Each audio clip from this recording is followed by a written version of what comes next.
We are live. I think we're live. Schmack 'em a gob, everybody. Tony and I are here alone because we fired everybody. Yep, they're all gone. Losers. Yeah. Fuck them. Hey, Yep. so we got some things to talk about, but there's no subject to tonight's show. But Tony will be reading your comments. And Gotta keep up with them here. Yeah. you want me to go into the Saxon first? Yeah, man. You just saw Saxon, man. Yeah, I saw Saxon 2 days ago with Uriah Heep.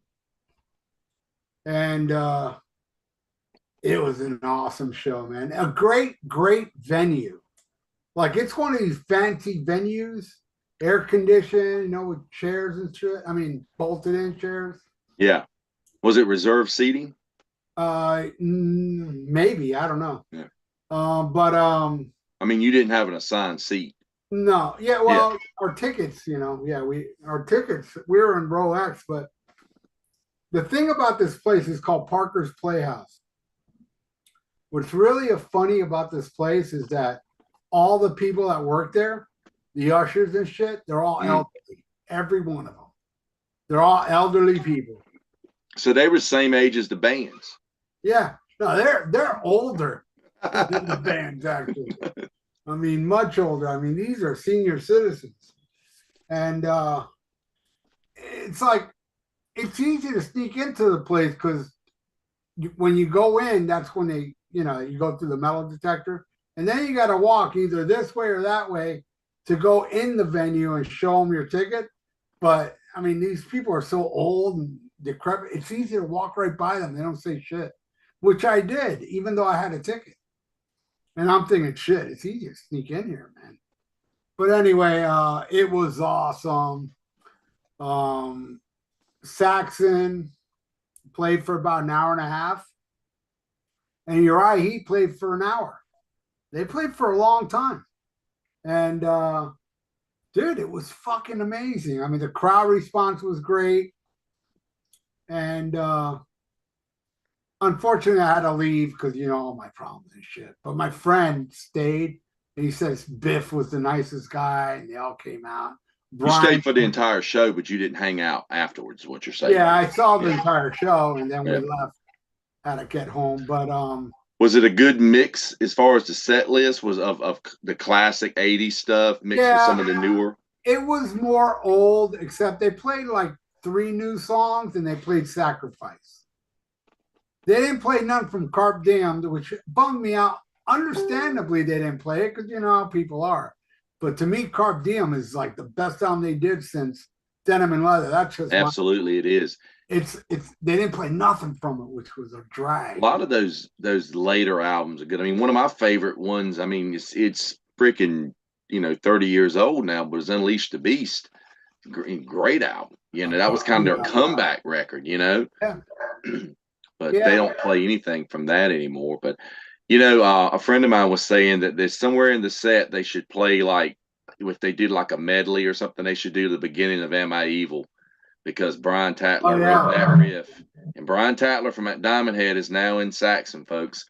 And that riff is probably more well known than any Saxon song they would play that night. That song sold more than any Saxon song. Yeah, for sure. But and he was amazing. It was very loud. His guitar was very loud.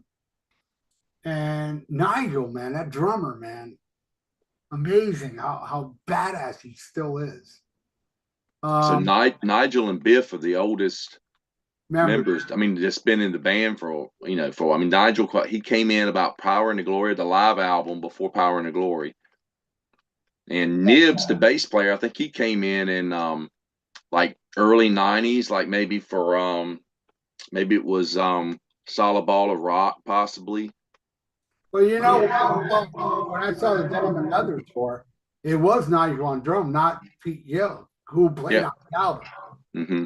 So, and that was when they recorded the live album. Yeah. So for Eagles Landed Live. So he would have done the tour. They played, and I guess what's the guitarist's name? Oh, I can't remember the I name. slip in my mind right now. He's awesome. Yeah, he's killer. He's been in the band since I think he came in around Doug Scarrett. He came in around Dogs of War, and that was like '90s, early '90s. So yeah, I mean Biff is the sole original member from the early days. And Paul Quinn just recently retired from touring, and yeah, And Paul Rick, Quinn. I mean, Paul over the years, the last few times. I mean, Paul's playing's always been top notch, but he used to be very animated on stage back in the day, and then you just saw him in the later days where he just kind of he would stand there and rock out a little bit, but he wasn't all over the stage like he used to back in the day. I mean, that dude was wide open back in the day, and he had one of those guitars that was on an axle like ZZ yeah, Top, so you could spin them yeah. around. Yeah, he I always thought he looked when he would wear the caps and the visors. He always looked like Clint Howard to me. Oh yeah, But yeah, Saxon's so good. So Uriah Heep, I'm sure they did a bunch of classics. they did, and they played some songs off the new album, which I really liked. And yeah, they played Gypsy and Look at Yourself, and what was that Sweet Lorraine? Is that the Sweet name? Lorraine, yeah, They did cool. that. Bird of Prey, No, look at yourself. Look at Yourself. They did play. Yeah, that's Uh, like that's like proto speed metal, man. yeah, You know, they ended it with, of course, Easy Living. It they was do great. stealing, Huh? stealing. No. Wow, that was one of their American hits. So Yeah, kind of surprised. but Yeah, such a great band too, man. I mean, Mick Box is the sole surviving member in that band. I mean, when you say surviving, I mean pretty much everybody else from their classic lineup has passed on. But yeah, yeah, they're good. The last time I saw them was they toured with Judas Priest. What was it, 2020 or something like that? They played with Judas Priest, I and saw that. the Actually, singer, the singer's been in the band a long time though. He came in. He's the longest member besides Mick. I think he's been in the band since like maybe early '90s or late '80s, possibly. I saw him the first time I saw him was I think it was 2001, and they played at Jack's, and they still had Trevor Bolder on bass, Lee Kerslick on drums, and great set. I mean, it was so amazing to finally get to see him, and then they just hung out afterwards. I mean, they didn't go hide or go out to the bus. They just like, hey, we're coming out to say hi afterwards, and they just hung out, and everybody was taking photos and getting stuff signed. Of course, I didn't bring anything to get signed that night, and I ended up getting a tour book from them and got them all to sign it. But it was so cool to meet those guys, and I mean, especially like talking to Lee Kerslick and stuff. That was really cool. And a funny story. So I had to work a gig the next day. Um, I had to work for I was working as a runner for it was Sticks Bad Company and Billy Squire. And I wore my Uriah Heep shirt that I bought at the show. And some English guy walks up to me the next morning and goes, "Where did you see Uriah Heep?" I said, "I saw him last night." He's like, "Where?" And I told him I saw him in like near DC. He said, "I'm their original bass player or former bass player." And it was Mark Clark who played on some of the early records. He was playing for Billy Squire. wow, Like, wow, that's a small world that must situation. have been a long time ago because Billy Squires had played live in Yeah, '80s. this was 2001. Yeah. Wow, I didn't. I thought Billy even stopped before that. He just yeah, that's the one he kind of came back and started playing a little bit, then he kind of went away again. I think he's been doing, stuff a little bit through the years, but I don't think he's like full-time touring or anything. I have a funny Billy Squire story. Billy Squire opened a stadium show. I think it was Journey, Aerosmith, or maybe it was REO and Roston Collins, whatever. He was early on the bill, probably the first act. And this is This is like from his first album, possibly. I think Don't Say No just came out. Okay. Second album. And it's a stadium full of people, man. And I'm like 20 feet away from the stage, maybe even more than that. Yeah, I was pretty back. I wasn't that close. And when they end the set, the drummer who passed away, I forgot his name, Um, Oh, Bobby Couchard, have you said that his guy, name? Yeah, that great drummer. he threw drumsticks out. I wasn't looking, broke my lip, man. Out of what is it, 20,000 people in the goddamn place, I was the one that got a broken lip. I didn't see it coming. I'm just bam. I was like, what the fuck was that? And it You was, got stroked. huh? You got stroked. Yeah. But yeah, that was a funny story about that. I just read somewhere he was talking recently. It was an interview with him where he was talking about the song "The Stroke." Everybody used to say it was a sexual song, but he said it was actually about the music business. And when you listen to the lyrics, it makes complete sense about the, just the way the music industry runs, especially back in those days. Yeah, he was a big deal for a little while. Yeah, big And shit for a while. that video killed his career. And believe me, the video sucks and all, but I've seen a lot of videos just as bad as that. Oh yeah, yeah. No, Well, I think the guys liked him, and the guys kind of liked him because he was a guitar guy as well, played guitar and stuff, and it just kind of killed his macho image. It's just I don't know. I mean, it was too much like a flash dance video, but I agree. I've seen worse. And I don't hate that song. I like that album. That album's got some good songs on it. yeah, it's unfortunate. Yeah. But anybody talking in the chat? Yeah, yeah. Rat Salad Review says this is my favorite show. He says this should be a good show because Wayne's not here today. Travis says, hey guys, appreciate you guys. Hey Travis. Catman's like the old days at the Maple Leaf Gardens. All coders working there. He must be talking about the old people at the show. Where does one get? Big House wants to know, where does one get a Sammy Hagar Sucks shirt? I had this specially done. There's a website out there you can design your shirt. I designed this. All I did was write in Sammy Hagar sucks and make me this shirt. Tracy said, I wish I could have seen Uriah Heep a few years ago with Priest in Lethbridge. Singer got kidney stones and was rushed to the hospital, but was on stage 2 nights afterwards in Edmonton. Yeah. Yeah, the kidney stones. He could have had more blood curdling screams. He could have had the David Byron scream. You know that I did a crazy scream. It's on video from a kidney stone attack. I got a kidney stone attack from my CD release party, and I fell on the floor, screamed my ass off, and it was filmed. And everybody thought it was part of the show. Yeah. Well, you should have a good sample of that. So next time you record a Thrash or Die album, you could just sample that scream in whenever. Yeah, I should. With AI. Did you hear the rumor that Bob Rock says that the new Motley Crue stuff is done with AI? No, so I'm hoping that AI will make it sound like Shot at the Devil. Yeah, I heard a clip. I did too. I didn't like it. I didn't care for it. It wasn't god awful, but I was just like, it's nothing I want to hear. And it's just weird when you hear. I mean, they have to use AI to make Vince Neil form words so that he can actually pronounce a word in full. Yeah, in what he's supposed to say. Good Lord, there's more of those videos out of him where they put what it looks like he's saying, and God, they're so funny. They just never stop. Oh yeah, no, yeah. It's ridiculous how bad he is live. It's just ridiculous. God, yeah, he's one of the worst, man. And somebody said that he's using tapes too. I'm like, can't they get better tapes? Good Lord, if he's using tapes, I mean, what fucking tapes are they using? I mean, just use the fucking album. Yeah. At least, because those tapes suck. Yeah, those tapes are horrible. Yeah. They just recorded it. Maybe they recorded them at one show and they just keep using that same tape back or whatever. It's like, God, it's awful. And they even caught Tommy Lee, counting in a song. He's not even near the fucking drum. Yeah. Wow, even the drums?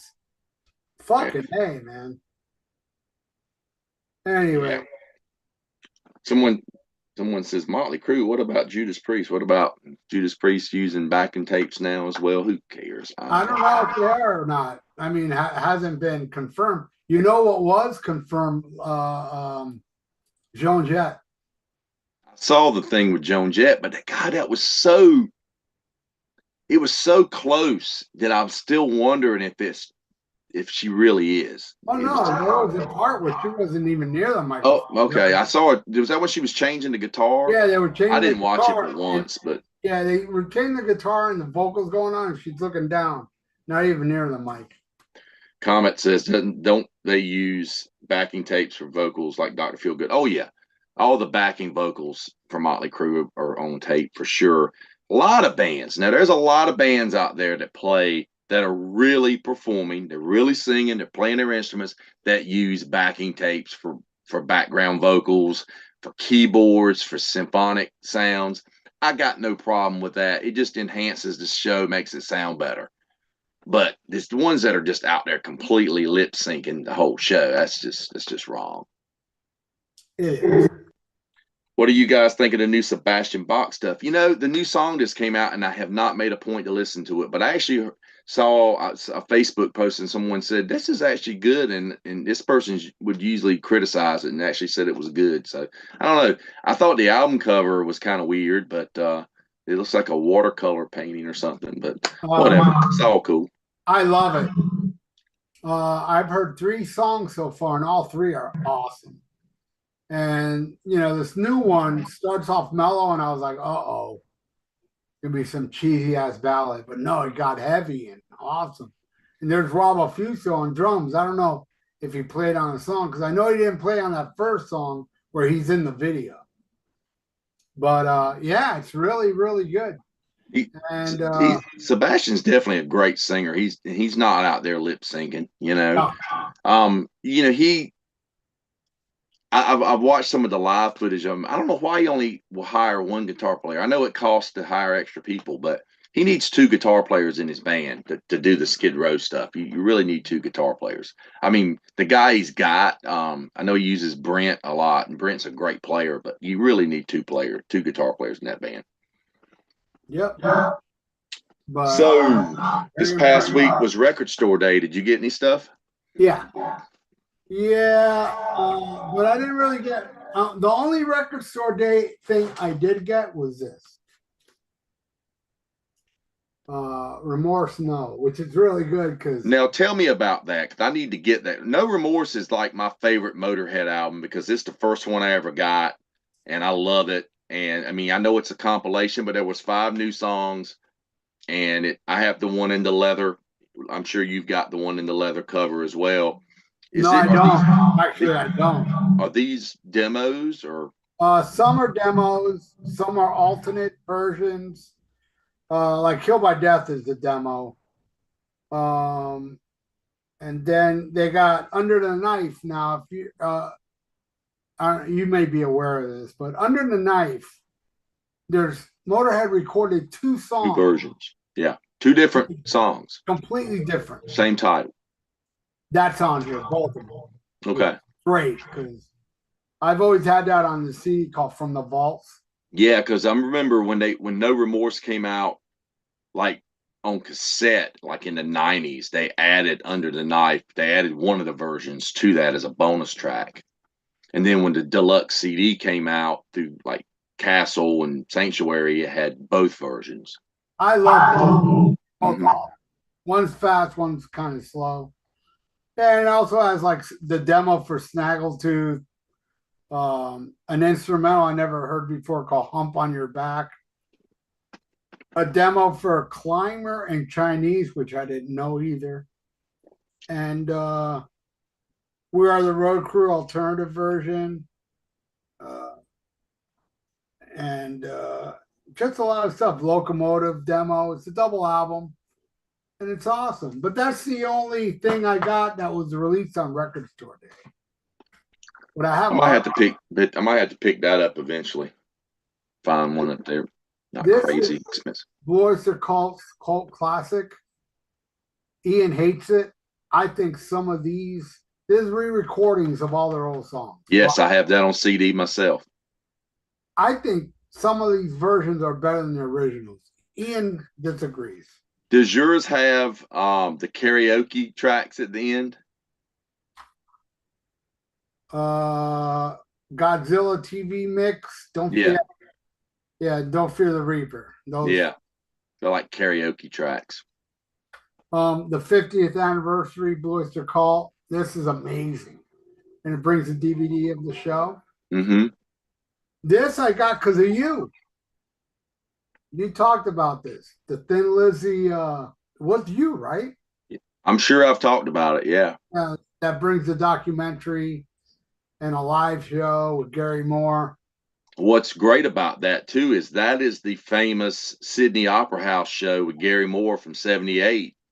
Yeah. And that has circulated for years, first on the bootleg circuit, and then it was released officially. But it was a bunch of stuff that got hacked out of it. They found all the lost footage and they assembled it all back together. So you get the entire show. And so and they did the best they could. I mean, it's not all perfect quality, but it looks, pretty damn good. And the coolest thing to me, man, was the first time I watched it in full was watching them play Still in Love with You. And Gary Moore plays that solo. And I'm getting chills thinking about it now. He plays that solo on Greenie, the famous, Greenie, the 59 Les Paul. God, it's so fucking cool, man. And the documentary, the Philip documentary is really, really done well as well. It's really cool. Excellent. This I got. Okay, I'll talk about this here. This is Absolution. And the only reason I would not hold this up when Wayne's here, because Wayne plays on this, and I don't want to say anything nice to Wayne while he's here. But this is really good. Is that really Wayne on drums, or is it AI? I think it's AI. I think it's Peter Criss. Oh, it's Peter Criss. Okay, that's good. That means the drumming will be great. Yeah. And I got this because somebody asked me to do a track by track, and I ended up loving this band called Babyface. Is that Babyface the old band pre-Axe? I think this came out maybe in the early 90s. Okay, so it's a newer band called Babyface, but not be confused with the R&B guy, Babyface. Well, I really loved this. And then I did a track by track on this, and one of the members of this band saw it and sent me their first CD, Babyface. Awesome. That's cool. That's really, really good. The band Axe, I think they were from Florida. Oh, I love Axe. I saw Axe on the Lick It Up tour. So Axe, before their first album, they released an album they were under the name Babyface. No, I did not. That's really hard to find. If you can probably find it down in Florida, probably. Indie release. All right, and this I just got in the mail today. I've had this forever on MP3. It's Paul Di'Anno. It's like my favorite thing Paul Di'Anno's done after Maiden. It's called Architect of Chaos. And it's freaking amazing. I finally got around to buying it because I was like, fuck, I don't own this and I love it because I'm always playing the MP3s. Is it a full album? Yeah, it's a whole album. It's 12 songs and it rocks. It's really heavy and killer. I'll have to check that out for sure. Right. Devo. 50 years of Devolution. So it's the greatest hits? Yeah, I went on what was it the other day? Because my brother came here. So he gave me a break and I went and raided record stores. And 2 record stores I went to, unfortunately, closed. And then I went to this other record store that I was like, they were so expensive. I was like, I can't do it. I wanted some of it, but I was like, I can't pay $50 for a record. I can't do it. But I went to another record store. I saw this. And here's a classic right here. Man of Miracles, Styx. Yeah. I love this. I love that wooden nickel stuff. Yeah, old Styx rules. This is my favorite of and I've have it on CD, but I've never seen it on vinyl. On vinyl, online, it's insane how much. Yeah. I got rid of all my Styx vinyl when I was kind of weeding out just to get rid of stuff once, and that was a great one. I had that one. I have them all on CD, but I got rid of the vinyl. The first album's really hard to find on vinyl with the original cover art. I have it. In the cave. Yeah, that was super hard to find. I have them all now. I have 2. I have Serpent is Rising, but I've never owned this. I've only had it on CD, and it was $8, and it's in primo condition, the vinyl. Excellent, excellent. Where you can't find this online less than like $50. Mm-hmm. All right. Not the biggest fan, though I am a fan. But this is Tom Petty's Hard Promises. It has my favorite Tom Petty song called Something Big. And then like my second favorite Tom Petty song, Woman in Love. They're both on here, so I had to buy that. Here's a really underrated album, but aren't they all underrated from Raven? For sure. Life's a bitch, man. Life's a Bitch was a kind of return to form for Raven, because The Pack Is Back and Stay Hard were so commercialized, especially Pack Is Back. The Savage and the Hungry. Yeah, that was definitely Iron League. This is good stuff. I bought a T-shirt with that cover on it the last time I saw them. Oh, nice. And I'm seeing them. They're playing in Raleigh on Tuesday, so I'll see them with Vicious Rumors. They're coming my way. The new Atrophy. So far, my favorite new album of 2024. And my bass player's in their band now. Joshy is playing bass for them, which is awesome. Highly recommend Atrophy. I listened to a couple of tracks the other day on your recommendation. Yeah, it's good stuff. Sounds good. The Clash. I used to hate The Clash. My girlfriend still hates The Clash. But I was turned on to London Calling from somebody that wants to kill me now. And Martin Popoff told me, when I was, because I know Martin Popoff is a Clash fan, I was talking to him. He loves them. Yeah. I was talking to him about London Calling. He loves it, but he goes, check out the second album. And I did, and it's awesome. David Lee Roth said that they're the only band that puts iced tea in Jack Daniels bottles. Yeah. Then he changed it to Quiet Riot, When they played Montreal in 1984, he goes, only people put Jack Daniels is Quiet Riot, man. And that's it, except I might have showed this already. But this is my friend J-Man sent me the WASP box. Fucking awesome, man. That's a killer. Awesome gift. So that's all I got. I made my own record store day. So show us what you got, Tony. Okay, so I did pick up the Eric Carr in the box where I didn't charge it, but yeah, the eyes light up on it like Creatures of the Night. Now, this is not a Kiss sanctioned product, which is a good thing. It's Eric Carr's family. And this is unfinished business. So this is basically the CD. I'm sure, Ralph, you've probably got this, the CD that came out with it's the same recordings. And this came out in I think this was 2011. But the only thing that it's a double album, and they did add the bonus stuff you get on here is some studio demos that he had with his old bands that he had like pre-Kiss. I didn't do my homework here, but yeah, it's the two bands that he was in before Kiss. I think it shows it. Maybe it shows it on here, but it's all the same recordings on the other disc. So it was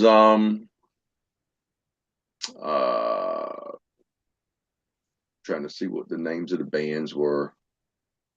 I don't know, whatever the names of the bands are that he was in before he joined Kiss. The Cellarman? Yeah, the Cellarman is one of them, and the other one is some disco band? Some disco band, yeah. Yeah, that's what it is. But they do covers. They're doing Black Magic Woman.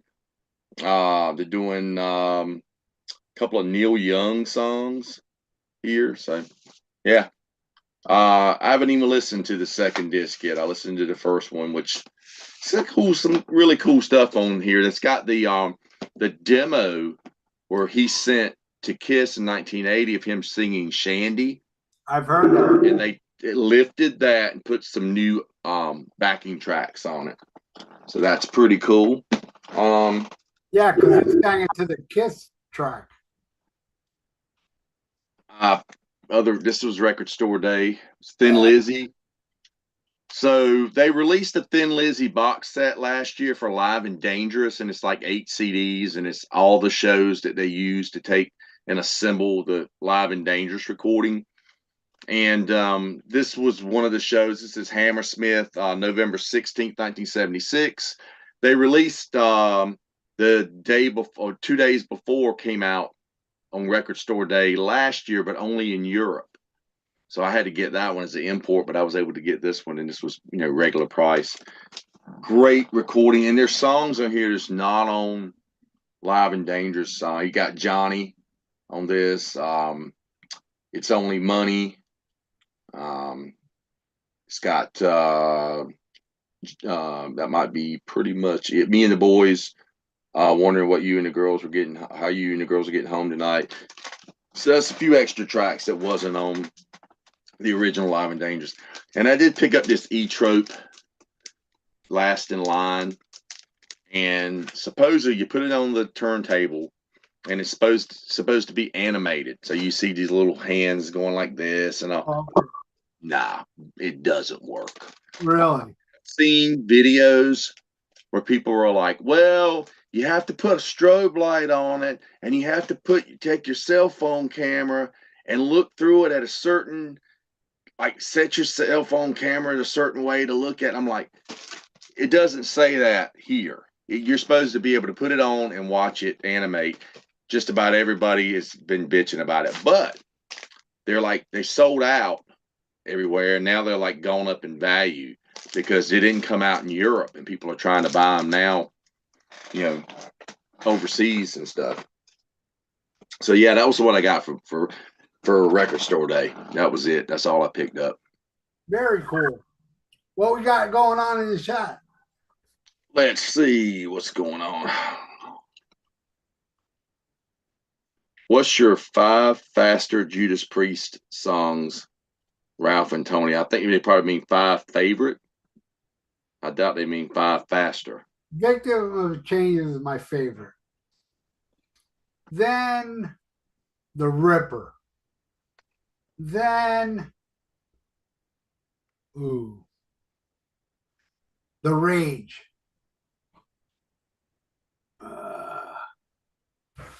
Hero's End. And Let Us Pray.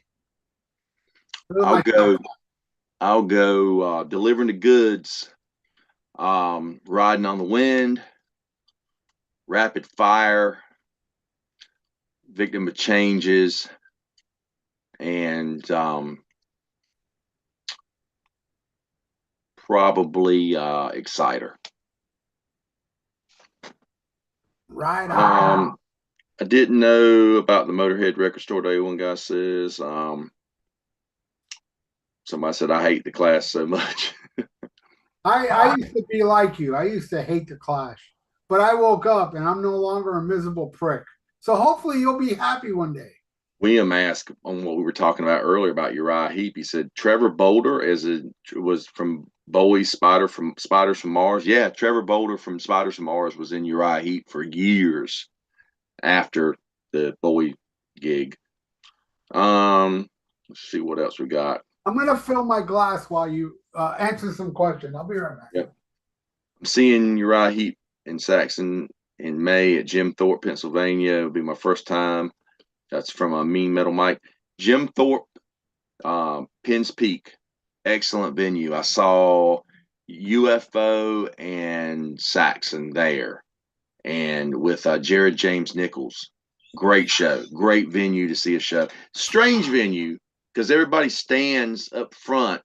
It's like, general admission standing room in front of the stage, and then they got all these chairs behind that are not, going up an incline. So anybody sitting behind you are going to be blocked out pretty much by people standing, which is just weird. But they also have balconies and stuff. Great venue, great acoustics, great staff. Really enjoyed the show when I was there. I'd love to go back and see something there again. Someone says New Motley Crue is not that great. Nope.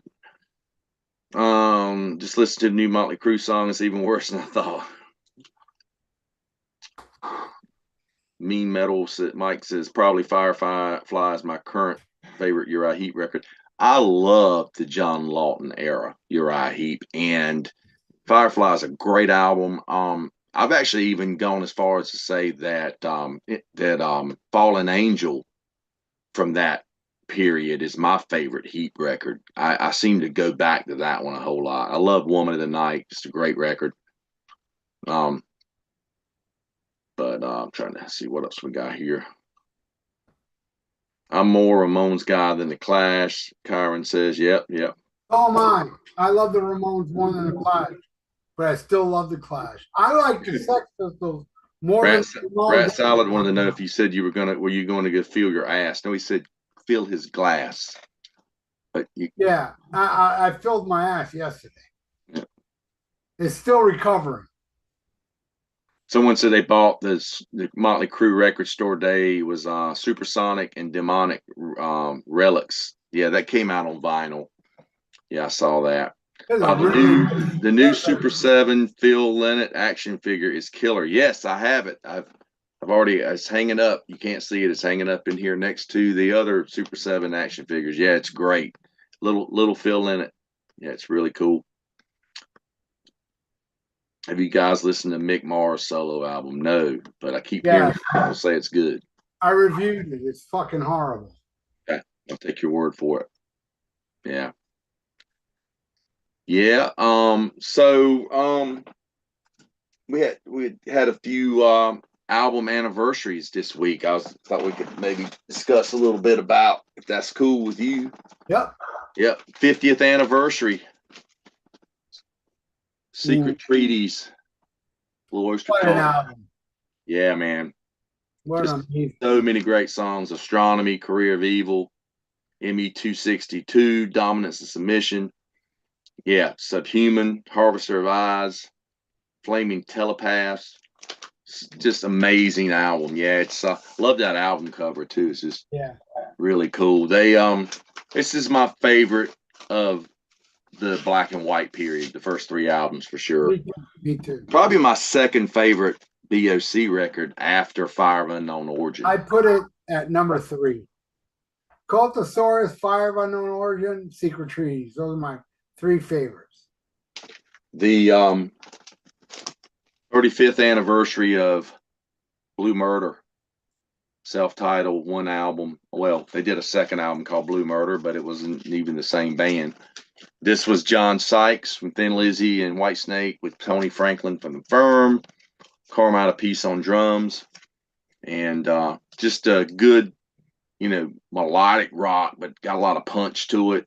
I've often wondered if some of these songs could have ended up being, if Sykes had stayed in Whitesnake for another album after at 1987, could possibly some of these songs ended up being Whitesnake songs, because this blows Slip of the Tongue out of the water. Big time. Great record. And if anybody saw my Facebook posts and stuff on the Metal Emporium, I've got numerous copies of this on different formats. So many different CDs. There's a single for the song Riot. There is Jelly Roll was the ballad on there. John Sykes looking all sexy here. And I have like a single, Valley of the Kings was the single from that. Carmine Peace or actually signed that. And this is the coolest one I've got. This was a promo, but it was a cassette. So it came in this little, almost like an audio book type thing. It was a promotional item on cassette for it. But yeah, so many good songs on that record. And I just regret, when it first came out, I'll be honest, I wasn't like blown away by it at first, because I was more into like thrash and heavier stuff at the time, but I was also a huge Thin Lizzy fan, and it was John Sykes, and I love John Sykes, and I love the Whitesnake record. So, it was probably early 2000s or late 90s actually. So I guess when I rediscovered it, and just like, man, this is such a great record. The second album was, like I said, was a little bit different band, but God, there were so many good songs on it. And I had a chance to see them twice back when they were touring for that album. And I kind of just petered out on it, man. It was like, one was in a club, and I was actually working a show. Working a regular job. and at night, and I couldn't go because I was working. But they were open. They came around one time. They were opening for Bon Jovi on the, I guess it was the New Jersey tour. And I've said it before, I like Bon Jovi. I'm a fan of the early Bon Jovi stuff. But by then, I was burnt out on Bon Jovi, and I was all into thrash and stuff. So I was like, "Fuck, I ain't going to see Bon Jovi. I ain't gonna go." And my friend went, and he said, "Man, Blue Murder opened the show." And I was like, "Wow, God, I should have gone." Because I would have really enjoyed it, I'm sure. I saw that tour. I saw both tours. I saw them with Carmine and Tony Franklin. So they did a second tour for this. They did a tour for Nothing But Trouble. They did, and they came down here. Cool. Yep. And I smoked a joint with John Sykes that night. That's cool. Yeah. So I got to see. Well, then I saw Thin Lizzy with John Sykes. Yeah, that's when I first saw him, like in the early 2000s. They were touring, him and Scott Gorham, and and that was so cool to meet him and stuff. He was super cool, man. He's very personable with everyone. That was really cool. Yeah.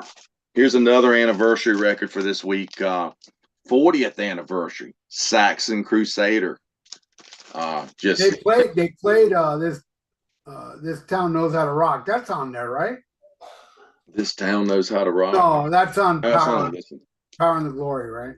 This one, they kind of started. They were going a little more into a trying to go a little more commercial, trying to appeal to the American audience. I always thought a little bit of What You Fancy kind of sounded a little bit like the Full Bug from Van Halen. It's kind of got that scat, about it. That whole shuffle, the Van Halen shuffle. They released this as a single, Sailing to America, which was a very poppy song. And then they had this one, which was their ballad from it, Do It All For You, which is a great ballad, but it sounds like Saxon trying to be REO Speedwagon or something, but there's still some pounding tracks on this. And the title track. No, well, the show I just saw, Biff said, what do you guys want to hear? And he said Crusader. Place went nuts. Then he said Ride Like the Wind. It was kind of timid. And I forgot what was the other song he said. And it was a good response, but Crusader got the best response. So they played Crusader because of the crowd. Yeah.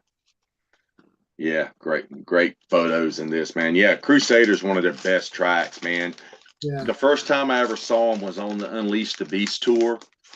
And when they played Crusader, Paul Quinn's guitar, I don't know if his wireless went out, he broke a string or something right before the solo. And he spent the entire solo portion trying to get back up and running, and then finished the song. And Biff goes, "Well, that's a shame because the solo is so cool in that song." Yeah. You know the whole story of Spinal Tap and Saxon? Yeah, they went on the road. Yeah, in case some of you don't know, before Spinal Tap was made, they went on the road with Saxon to get ideas for the movie. So Saxon, a lot of people think it's Born Again Black Sabbath, but it's actually Saxon that inspired most of that movie. Well, Derek Smalls is definitely Steve Dawson with long hair. He does all the moves and all that stuff. Of course, you heard about Steve Dawson last week. That's a shame. Really, he's a pedo. But he hasn't been in Saxon in 40 years just about. So he leave right after that. No, he hadn't been in at least 35 because he was only on a couple of albums after Crusader, and then he got fired. I think it was 85 he was out by 85.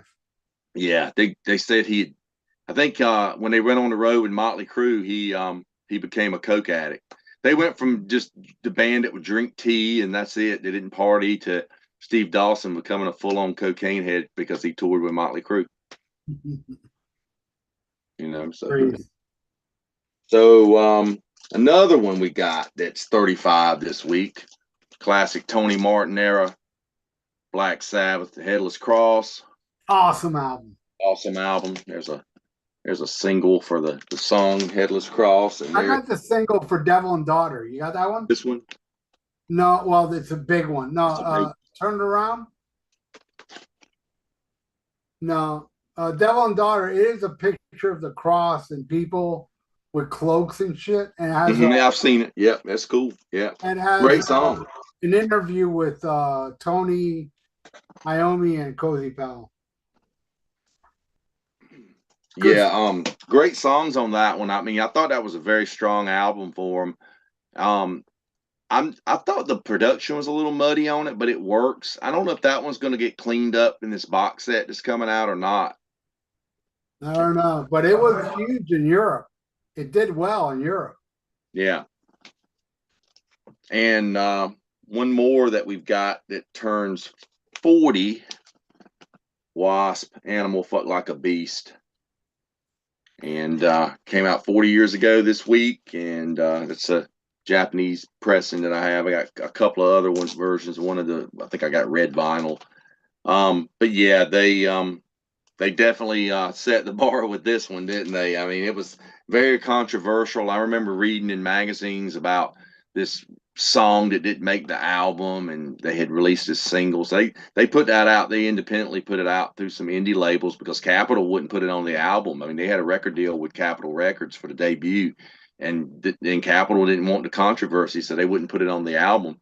Of course, it made the Filthy 15 list from the PMRC, and it should. It should have been number 40 years ago, I ordered that vinyl, Fuck Like a Beast. And I thought I got ripped off. It showed up 6 months later. And it was the green version, the green vinyl. Yeah, they have multiple colors. I know I had a white. I had one in white once, and there was a gold, red, and green. I have three. And then they have a couple of shaped discs. One's a pig head. You know, I like to get the pig head one. That would be cool to have. Yeah. See what everybody's saying. The 50th anniversary of Genesis, The Lamb Lies Down on Broadway this year. Retarded Dwarf says John Sykes makes any band better. Yeah, it's so true. Yeah. Yeah, Crusader, my favorite Saxon album. Let's see. The Clash or the Police, Ralph? The Police. Yeah, I'll take the Police over the Clash. I love the Police. Yeah, I used to have some Police albums back in the day.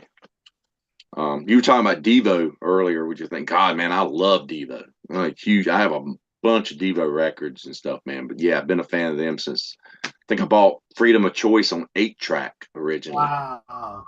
But yeah, just good stuff. We have a friend that lives here in North Carolina, lives in Raleigh, Michael Pilmer, and he works for Devo.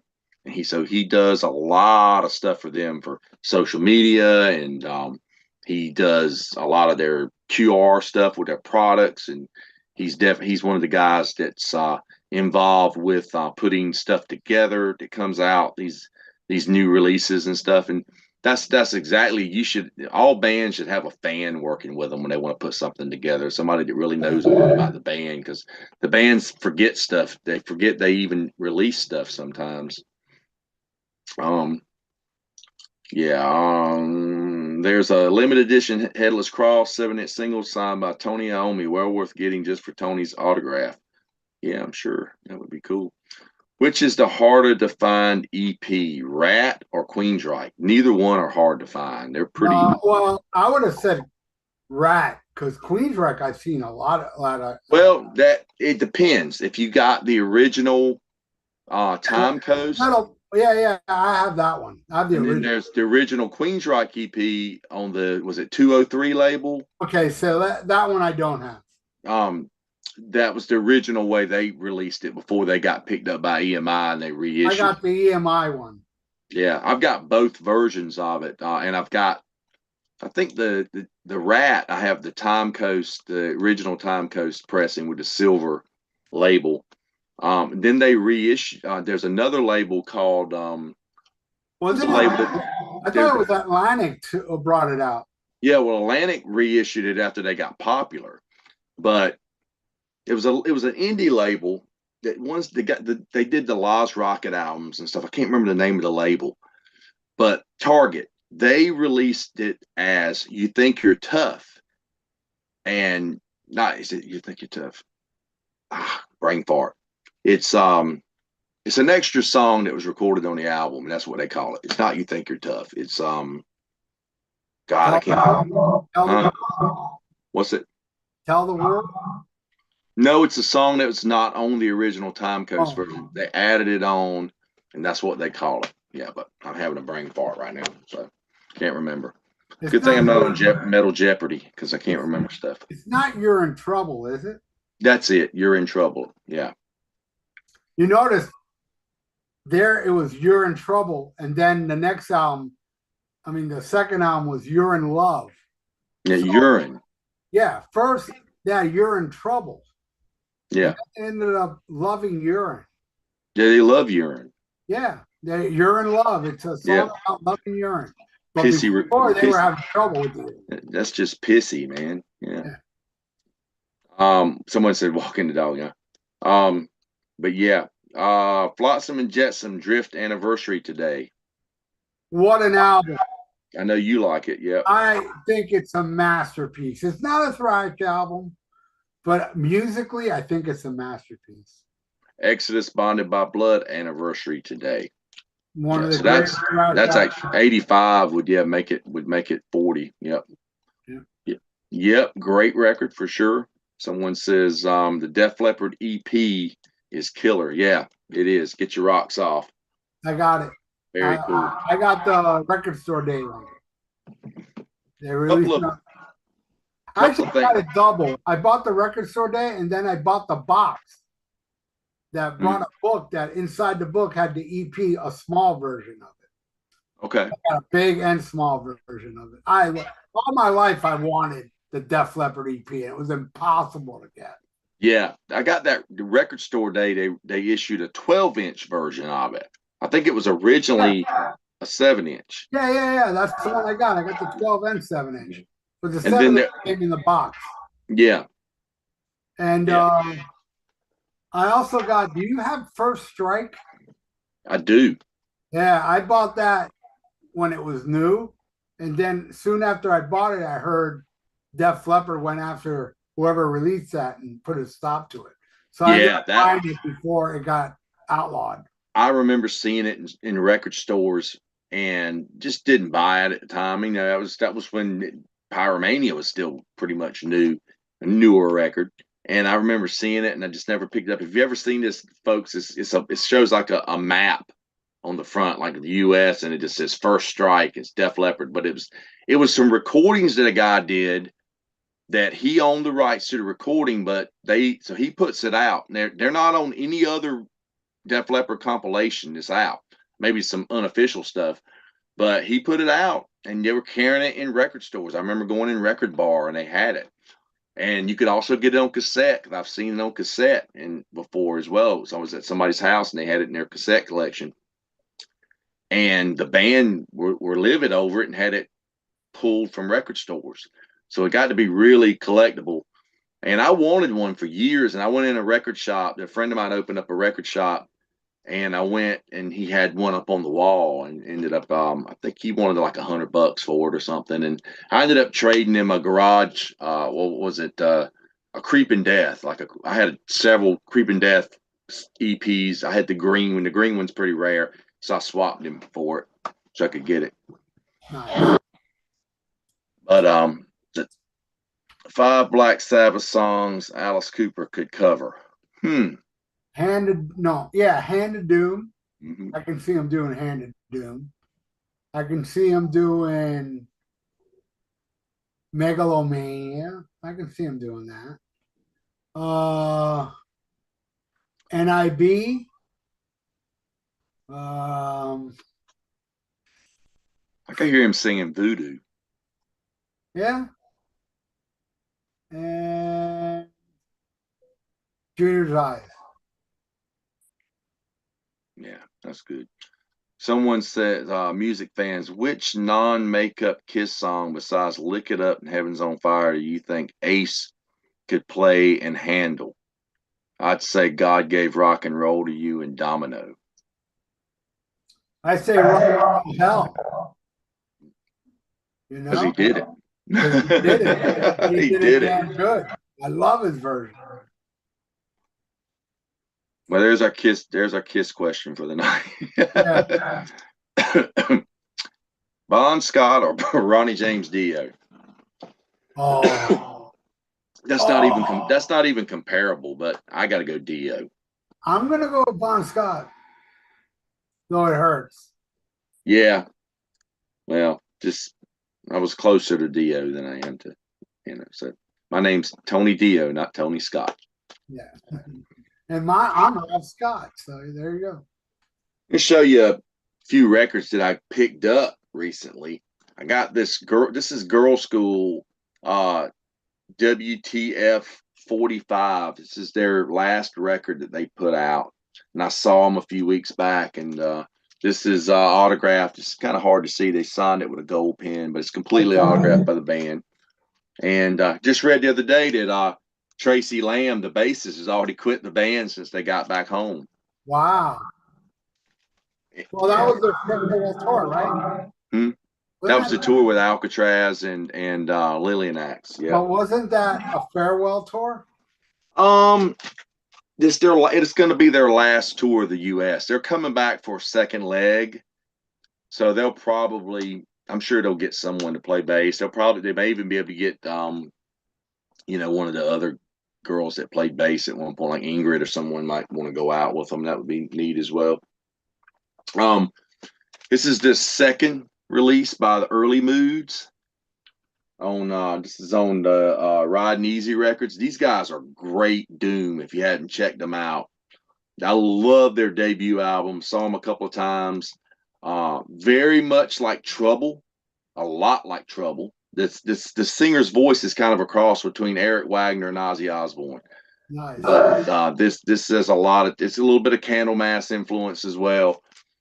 But it's that kind of doom. It's not stoner rock, and it's doom metal. Really good band. Did you ever hear Count Raven? I did. That guy sounds just like Ozzy. Yeah.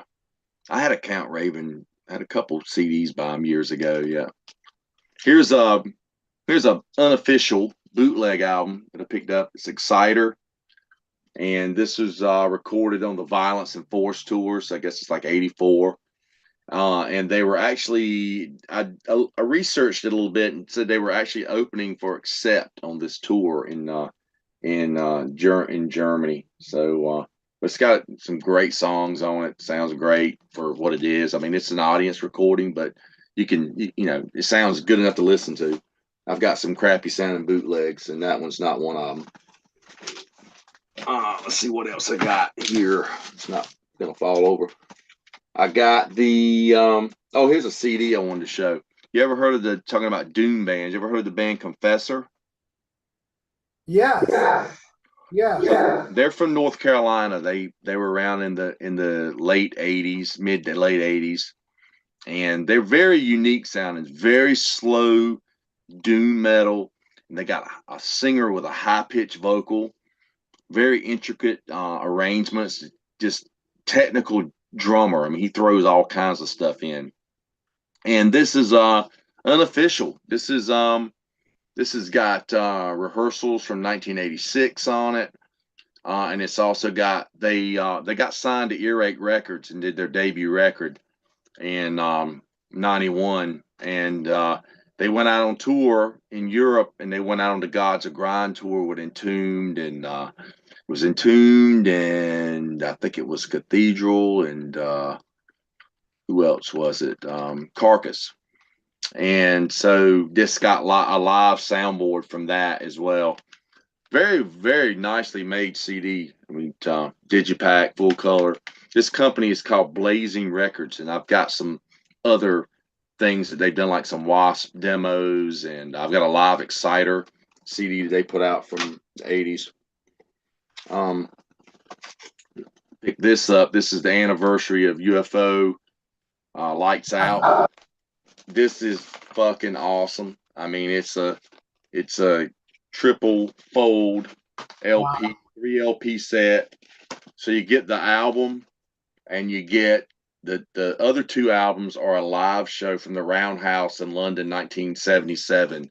There's also a CD version out, and the CD version has some bonus tracks of demos and radio edits and stuff. But I bought the whole set of UFO remastered CDs years ago, and they're not much. The new ones aren't much different than those. They're just packaged different. So I decided just to go with the vinyl for that. And one last thing I wanted to show. This is a really cool Judas Priest piece I just got. This is from Japan. This came out after Defenders of the Faith. It's called Special DJ Copy, and it's a gatefold. It's got some great photos in it. Wow. And it's just a best of. It's just a best of Judas Priest, basically, at that time. So it's just got, stuff from pretty much from the CBS albums, Sinner, Diamonds and Rust, Exciter, Hellbent for Leather, Breaking the Law, Living After Midnight, Heading Out to the Highway, Hell in the Electric Eye, You've Got Another Thing Coming, Free Will Burning, Heads Are Gonna Roll, Rock Hard, Ride Free. Very cool. I've been trying to get one of these. I had saw one at Jim Powell's place years ago. I was like, man, that's a really cool piece. So they're kind of pricey. Hey Suburbia Records in Ohio, great place. I buy a lot of stuff from them. They look out for me, and they get a lot of Japanese stuff. So they got this in, and it sent me a message on it. So, but that's the latest stuff that I picked up, guys. Very cool. All right. Well, before we call it a night, we got anything else in the chat? There was a CD called First Strike that had the EP First Strike and a BBC Live recorded from 1980. Yeah, that's the one that came out later that has that stuff on. I know exactly what you're talking about, Neil. I may even have that. I've got several. I got that killer live album from On Through the Night era that they released. It's fucking awesome. I can't remember. Can't remember where it was recorded. It was somewhere in England, but it's like the Sheffield Civic Center or something. Yeah, somewhere. Yeah, it came in the early years box set originally, and then it was released on Record Store Day as a double vinyl. Great show, and they're doing songs that ended up on High and Dry and Pyromania, but they've got like different lyrics, different titles. Medicine Man was Rock to Drop. Yeah, Strange was played. Yep, different lyrics for that. Lady Strange, the middle section's different than what ended up on the album. That's so cool to hear, man. That is really cool. And songs nobody's ever heard, like When the Rain Falls or something like that. That was When the Rain Falls became God, what song was that? Was that Rock Till You Drop? No, it was Medicine Man. That was Medicine Man. When the Rain Falls was something. Maybe it was Let It Go or something. I can't remember. It was, but it's really neat because you're hearing riffs that but just totally different lyrics, different arrangements. Yeah, back in the day when I used to day trade, I ended up getting Live at Reading, and it was like professional. It was not. Yeah. And Medicine Man was played on that show. Mm-hmm. And Overture and just about everything off that first On Through the Night album. Mean Metal Mike says, which album was a better return to form? Ball Breaker, I guess he means AC/DC, versus Dehumanizer. I'm going to go Dehumanizer. Yeah, me too. And I like Ball Breaker. I did like it. Thoughts on the Dokken Live album from Conception, Live 1981. I have that on CD. It's just a live recording from that, Breaking the Chains period. Breaking the Chains came out in 81 over in Europe, and it was like 83 before it came out over here. But it's just a live recording from that, yeah. Kevin wants to know, where did I get the Killer Venom poster? That's the Venom poster, special guest Metallica, Seventh Days of Hell, Hammersmith. That came in the box set, actually. That's a reprint. It was in the Venom Inami Satanis box set that had all the vinyl in it that came out 5 years ago or so. I had some cool stuff, and I always wanted that poster. So that was cool to get, yeah. Mob Rules, Smokes High and Dry, no contest. I agree. The Rage versus Neon Knights. The Rage. I'm going Neon Nights. I do like the Rage though. Hey Ralph, what are your favorite Rat songs that aren't on the EP and Out of the Cellar? So you mean songs after Out of the Cellar? I love Lay It Down. That riff is That riff is top notch. God. Best riff he ever wrote. And the drum beat, just the rhythm of that song is very unique. I like what opens side two of Invasion. Between the eyes, right? Is that the name of it? Or between the Infestation? No, the second side of Invasion of Your Privacy. Oh, between the right between the eyes. Down, dun, dun, dun, dun, dun, dun, yeah. I love Eating Alive from the last album they did. I think that song rips. And I like what else do I like? I like You're in Love. There you go. I think that's You're in love. Yep. Yeah, song about loving urine. Kyron Golston asked, what do you guys think if David Lee Roth had stayed with Van Halen during the 90s? It might have sucked, you know. Dave really, that's after a little enough, Dave went whacked out.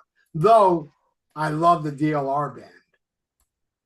But, you know, I don't know. It's weird because Dave was not made for the 90s. Dave's an 80s icon. Yeah. In the 90s wasn't about partying anymore. You know? So Me Metal Mike says, what would 80s Kiss sound like if David Lee Roth sang on Hot in the Shade and Crazy Nights? It'd be better. Oh man. Yeah, Def Leppard are stingy with their outtakes. Yeah, I want to get that new Pyromania that's coming out though with all the demo tracks. I bet it's going to be pretty heavy on Pete Willis because he did all the original tracks.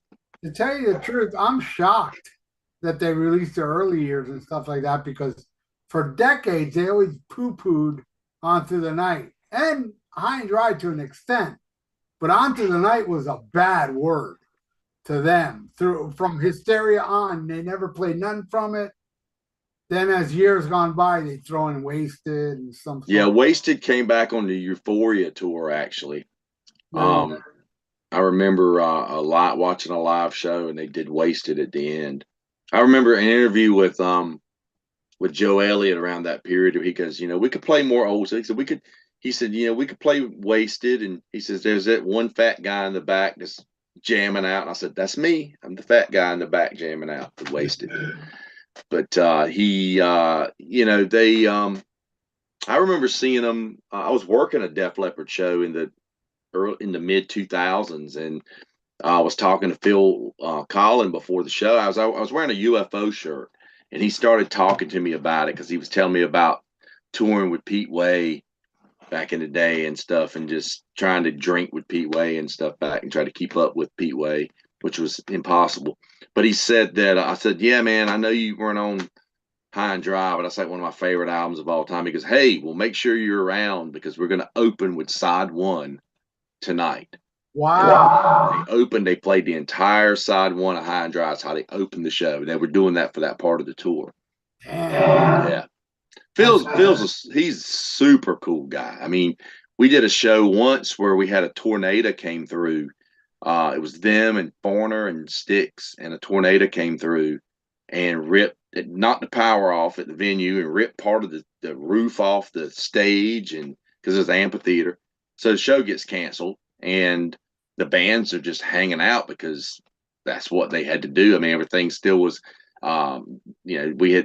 it's just kind of business as usual behind the scenes. Everything still had to be taken down because everything had been put up and all. And Phil, he just sat on the loading dock out back and we would sit around and talk, and he was telling road stories and stuff. Super cool guy. Right on.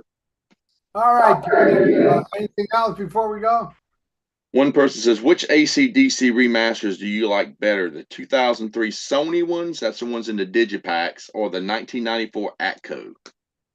I never bought it either. You've never compared them?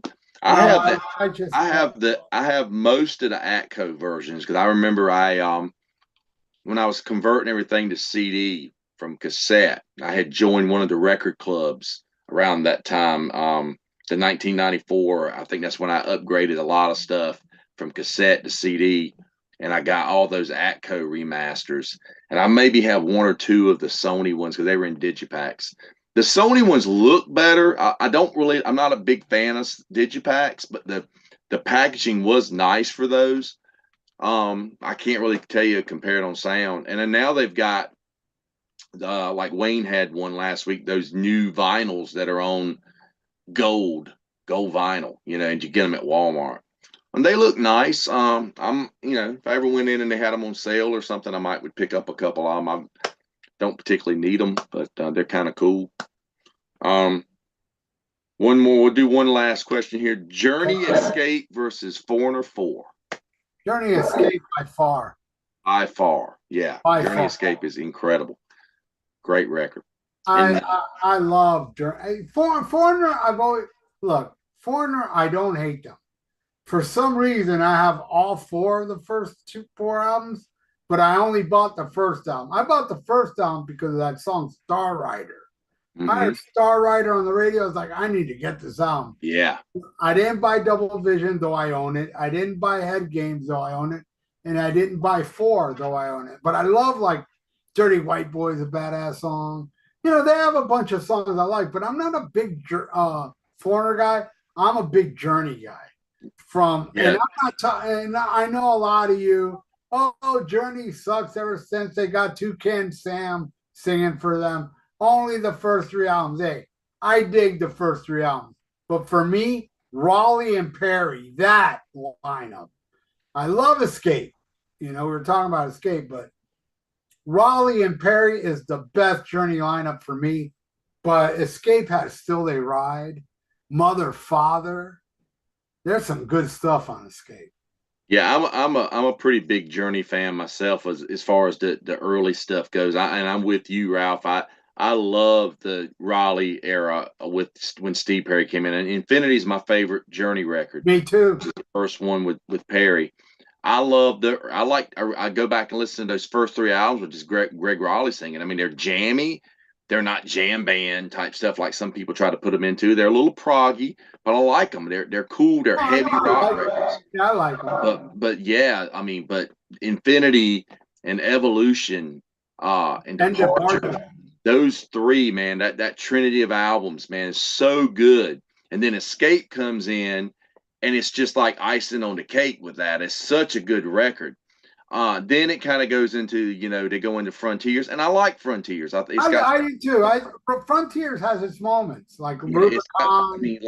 And Edge of the Blade. Edge of the Blade. Some good stuff. It's just when, it became the Steve Perry show after that. I didn't like Raised on Radio. Raised on Radio. I own it. I think I got it cheap and I just threw it in the collection, but it's a couple of songs that are okay on that one. Be Good to Yourself is probably my favorite one that's on it. I saw them on that tour. That was my first time seeing Journey. And it's when they had Randy Jackson on bass and they had that other drummer and all. And, I went, tickets were cheap. And I went. That's back. Concert tickets used to be cheap, folks. And you youngsters out there, we used to get tickets for like under $20 for tickets. So yeah, but Foreigner, I've always liked them since I was a kid. I love the first 4 albums. I know we hate on the Rock and Roll Hall of Fame, and I think it's a bunch of bullshit too. But I just read the other day where Lou Gramm was saying that they get to perform at the Rock and Roll Hall of Fame, but they only get to perform for they get 7 minutes or something like that. Like when Judas Priest got in, they did that medley of songs, but they had to get it in a certain time frame. He says that part of their performance time is also when they have the video montage of people talking about the band.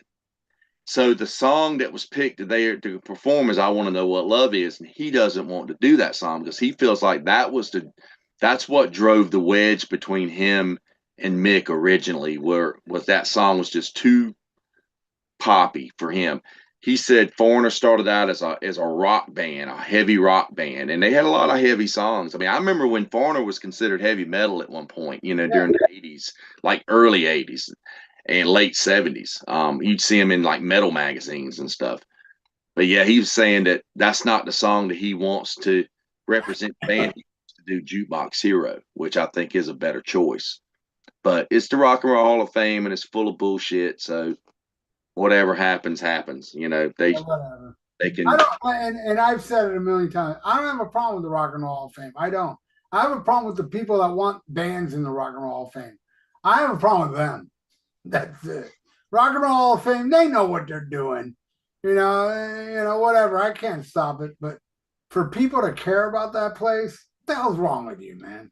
You're caring about the enemy. Hey, one thing we didn't speak about tonight. So Sammy Hagar is getting a star on the Rock of Fame. I did a news report on it. Okay. It'll be up soon. I'm not going to give away what I said. Actually, I don't even remember what I said. But here's the thing. I wasn't going to do a story on Sammy Hagar's Walk of Fame at all. But so many people were bothering me about it. And I said, all right, guys, I'll do one. I don't know what I'm going to say. And yeah, I went and just bashed them like I always do. I just read this for Tabata Tunes. Yeah, that might be interesting. He said, speaking of Kiss, we speak of Kiss, yeah. Who thinks we need a sequel to Detroit Rock City where the four dudes are on their way to the 96 reunion tour? And that would be cool if it was the same dudes from the original movie and they're older. Yeah. We got families on and they're trying to go see the reunion tour. And that would be a halfway decent storyline. Yeah, but the movie flopped. It ain't going to happen. So do The Elder. I want to see The Elder. Maybe someone will make it. Maybe a fan will make it and it'll go direct to Tubi. Yeah. That'd be cool. Yeah. Well, cool, man. Yeah, this has been interesting, man. It's been fun, man. Next week, we're going to talk Def Leppard. Okay. Wayne is out of town, and I told him, hey, let's do Def Leppard this week. He's like, I'll do it next week. I'm out of town this week. So next week, unless something happens from here next week, we might have to delay it for another week. But if nothing happens, next Thursday, the Def Leppard episode. And I only like 10-armed Def Leppard, so I ain't going to have a lot to say that's nice after. Maybe Manny will not have a date and join us. Yeah. Maybe Manny won't be out there having kids and come join us. All right. We'll leave you at that. Thanks for watching, guys. Yeah, thanks for watching, and thank you, Manny, and thank you, everybody out there. Please subscribe to my channel if you haven't, and ring that little notification bell. And hey, you can leave comments on this video after we're done. So let us know what you think, and schmack 'em God there, Tony. Schmack 'em God, everybody out there. Bye. Later.